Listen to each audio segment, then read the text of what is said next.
భారత్ మాతాకి జై. మన దేశాన్ని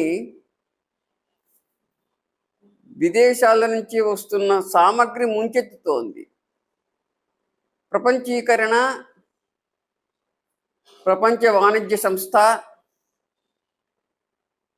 వీటి నియమావళి ప్రకారం ఈ నియమావళి మన దేశం మాత్రమే పాటిస్తుంది, మిగతా దేశాల వాళ్ళు పాటించటం లేదు. ఇప్పుడు ఐరోపా దేశాల్లో ప్రపంచీకరణకు వ్యతిరేకంగా బ్రహ్మాండమైన ఉద్యమాలు జరుగుతున్నాయి. కానీ మన దేశంలో మాత్రం విదేశీయాల నుంచి అక్రమంగా రవాణా జరుగుతున్న సామగ్రిని నిరోధిస్తే ప్రపంచీకరణ నియమావళికి విఘాతం కలుగుతుందేమోనన్న భ్రాంతి మన ప్రభుత్వాలకు, మన రాజకీయ పార్టీల వాళ్లకు కొనసాగుతుంది. చాలా ప్రమాదకరమైన విషయం ఇది. నిన్నగాక మొన్న సంక్రాంతి నాడు మరుసటి రోజు చైనా నుంచి వచ్చిన దారంతో గాలిపటాలు ఎగరేస్తున్నారు. ఆ దారం తెగిపడి ఒక చెట్టుకు వేలాడుతుంటే ఒక స్కూటర్ మీద పెడుతున్న సైనికుడు, మామూలు మనిషి కూడా కాదు, సైనికుడు, ఆ సైనికుని గొంతు చుట్టుకొని గొంతును కత్తిరించేసింది ఆ దారం. రక్తం బాగా ప్రవహించింది.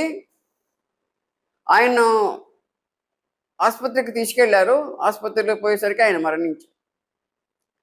అంటే ఇంతవరకు చైనా నుంచి వస్తున్న దారం వల్ల పక్షులు వందలాదిగా చనిపోతున్నాయి ఆ దారం తగిలి. అలాగే చేతులకు గాయాలు తగులుతున్నాయి, మెడకు గాయం తగులుతుంది, మనుషులకు కాళ్ళకు గాయాలు తగులుతున్నాయి. ఇదే విన్నాం కానీ మనిషి ప్రాణమే పోవడం చైనా యొక్క దారం తగిలి ఇప్పుడు ఉంటున్నాం. అంటే ప్రభుత్వం, తెలంగాణ ప్రభుత్వం ఈ చైనా నుంచి వస్తున్న దారాన్ని నిషేధించింది, అమ్మకాన్ని. అలాగే అనేక రాష్ట్రాలలో కూడా, అనేక ప్రాంతాల్లో కూడా ప్రాంతీయ ప్రభుత్వాలు ఈ దారాన్ని నిషేధించాయి. కేంద్ర ప్రభుత్వం కూడా ఈ దారాన్ని, దిగుమతిని కూడా నిషేధించింది. కానీ ఎలా వస్తుంది ఈ దారం? ఈ దారం ఎలా తయారవుతుందంటే విషపూరితమైన రసాయనాలు దాంట్లో కలుపుతున్నారు ఆ దారం తయారీలో. అలాగే గాజు పెంకులు కలుపుతున్నారు. ఈ గాజు పెంకుల యొక్క వాడి తర్వాత విషపూసిన రసాయనాల యొక్క దుష్ప్రభావం వల్ల గాయం కాగానే అది పెద్దగా గాయం అయిపోతుంది, మారడం చాలా కష్టం అయిపోతుంది. ఇది మనుషుల స్థితి. ప్రాణం కూడా పోయింది. ఒక సైనిక దళాల్లో పనిచేసే ఒక జవాన్ ప్రాణాలు కోల్పోయాడు, యువకుడు పాపం. మరి ఇంత జరుగుతున్నప్పటికీ కూడా ఈ దారాన్ని పూర్తిగా నిషేధించడమే కాకుండా ఈ దారం మన దేశంలోకి రాకుండా, దొంగ రవాణా జరగకుండా ప్రభుత్వాలు ఎందుకని చర్యలు తీసుకోవటం లేదు అనేది పెద్ద ప్రశ్నార్థకం. చర్యలు తీసుకుంటున్నా కూడా ఆ చర్యలను అతిగమించి ఈ అక్రమ రవాణా జరుగుతుందా, లేకుంటే అధికారులు చూసినట్టు వదిలేస్తున్నారా అనే విషయం స్పష్టం కావాలి.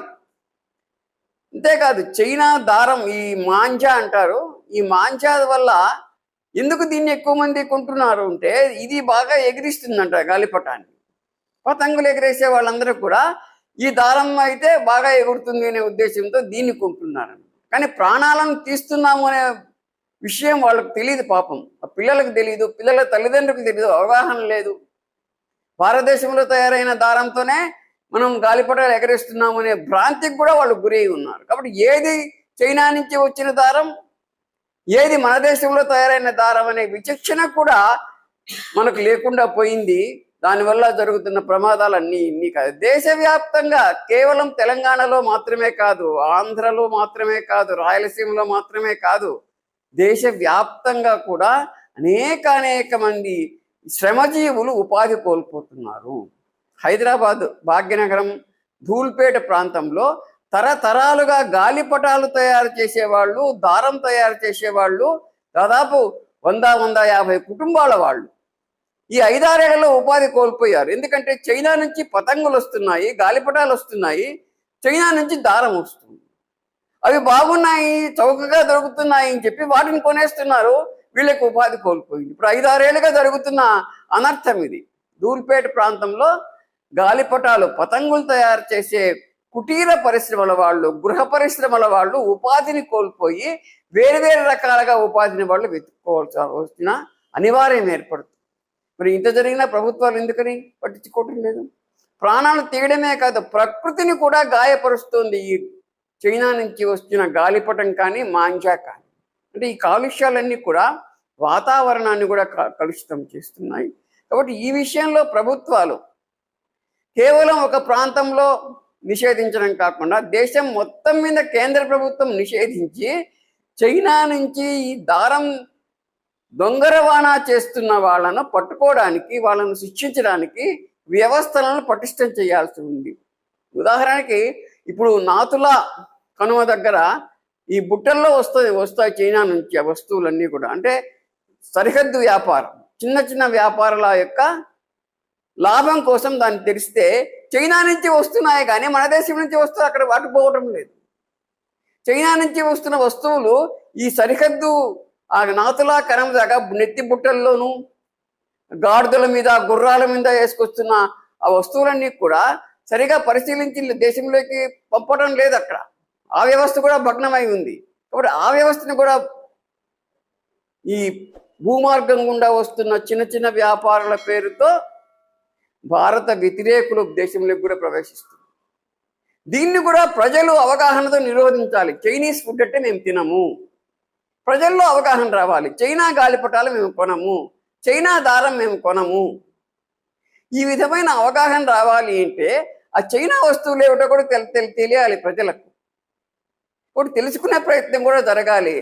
ఇది చాలా ప్రమాదకరమైన